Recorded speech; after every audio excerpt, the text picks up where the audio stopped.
हज़रत शेख माली रहमतुल्लाह अलैह बड़े सूफ़ी किस्म के बुज़ुर्ग गुज़रे हैं। उनके खादिम थे, खादिम ख़ास थे, जिनका नाम शाह भीख था। उनको प्यार से भीकन शाह कहते थे। फाका कशी के आलम में थे। मैंने कहा ना, इन लोगों की ज़िंदगी में सुकून होता है, फाके हो या कुछ भी हो, अल्लाह के ज़िक्र का सुकून होता है।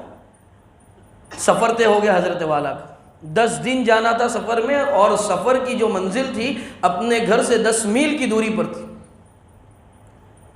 घर वालों ने कहा आप सफ़र में जा रहे हैं, घर में खाने दाने का कोई नज़म नहीं है। तो कहा अल्लाह इंतज़ाम फरमाएंगे, लेकिन हमको यूँ नहीं कहना है, उसके लिए ऐसा ईमान भी होना चाहिए अल्लाह इंतज़ाम हम क्या अल्लाह इंतज़ाम फरमाएंगे और निकल जाओ, ये नहीं चलेगा। पहले घर का इंतज़ाम करो, फिर जहाँ जाने वहाँ जाओ। तो ऐसा ईमान होता था कि वो लोग कहते थे। सफ़र के लिए निकल पड़े, निकले और मंजिल मकसूद पर पहुँचे तो उनके खादिम से कहा वहाँ मेज़बानों ने कि कितने लोग हैं, क्या खाने का नस्ब करना है। तो घर वालों को भी शामिल कर लिया, और ये 2 थे, कुल मिला के घर वालों का खाना भी उन्होंने वहाँ बनवा लिया। हज़रत फारिग होते हैं, रात में हज़रत के पैर दबाते, खिदमत करते, हज़रत सो जाते हैं। हज़रत को सुलाकर फिर वो टिफ़िन और जो तोशा बंधवाया है वो लेकर चलते हज़रत के घर, वहाँ खाना पेश करते, और वहाँ से यहाँ पहुँचते 10 मील जाते, 10 मील आते, और तहज्जुद का वक्त हो जाता। हज़रत के पैर दबाकर उठाते और वज़ू के लिए पानी मुहैया करते। इसी तरह 10 दिन गुजर गए। वहाँ से तकाज़ा आया कि इसको डबल करना पड़ेगा, यानी सफ़र और 10 दिन बढ़ाना पड़ेगा, और 10 दिन बढ़ा दिए। यही निज़ाम चलता रहा। 20 दिन के बाद हज़रत शेख माली रहमतुल्लाह अलैह जब अपने घर पहुँचे, देखा कि खानवादे के अंदर, अहल अयाल के अंदर खुशी की एक लहर पड़ी हुई। कहा क्या बात है भाई, बहुत खुश हैं, क्या निज़ाम रहा मेरे जाने के बाद। तो कहा आप क्यों पूछते, आप तो खाना भेजते थे। कहा मैंने नहीं भेजा खाना, अरे रोज़ाना वो भीकन शाह आते थे खाना लेकर। हज़रत खुश हो गए। और अल्लाह वाले जब मचल जाते हैं ना, अल्लाह के प्यारे बंदे, और किसी के लिए हाथ उठा देते, अल्लाह उनके जुमलों की लाज रख लेता है। कहा भीकन शाह यहाँ जा, क्या मांगता है आज मांग ले, आज मैं अल्लाह से तुझे दिलवा दूँ।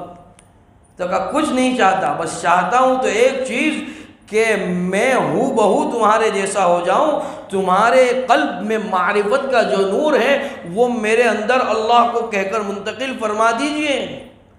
गले लगा लिया। वाक़यात की किताबों में लिखा है कि जब गले लगाया और पूरा काशाना उंडेल दिया हज़रत माली रहमतुल्लाह अलैह ने, तो सिर्फ़ और सिर्फ देखने वाला यही कहता था कि ये शेख माली है या ये शेख माली। पीर और मुरीद बिल्कुल सेम टू सेम हो गए। अल्लाह की निस्बत पर मिले, ईमान की निस्बत पर मिले, ज़िक्रुल्लाह की निस्बत पर मिले। और फिर जब ऐसे ही उनकी जो दिल की तमन्ना थी वो पूरी हो गई, दुनिया की दौलत नहीं मांगी, ये मांगा कि तुम अल्लाह के बरगुज़ीदा बंदे हो, मैं हूँ बहू तुम्हारे जैसा बनना चाहता हूँ। तो फिर शाह भीख ने अपनी ज़बान से क्या कहा, भीका माली पे वारियाँ पल में सौ बार, भीका माली पे वारियाँ पल में सौ बार, और कागा से हंस बना दिया ज़रा न लागी भीकन शाह माली पे एक पल में 100 मरतबा कुर्बान होने को तैयार है, इसलिए कि इसका दिल तो काला था, सियाही थी, इसको मारिफत के नूर से बिइज़्निल्लाह मुनव्वर फरमा दिया, और इसके अंदर ज़रा भी वार नहीं लगी, ज़रा भी देर नहीं लगी। अल्लाह अल्लाह करने वालों के पास बैठने से, अल्लाह अल्लाह सीखने से ज़िंदगी कामयाब हो जाएगी, कामयाबियाँ हमारे कदम चूमेगी, और अल्लाह ताला हमें बामुराद फरमाएंगे। दुनियावी और उखरवी तमाम हाजात को अल्लाह ताला पूरा फरमाएंगे, दस्ते गैब से हाजत बरारी फरमाएंगे।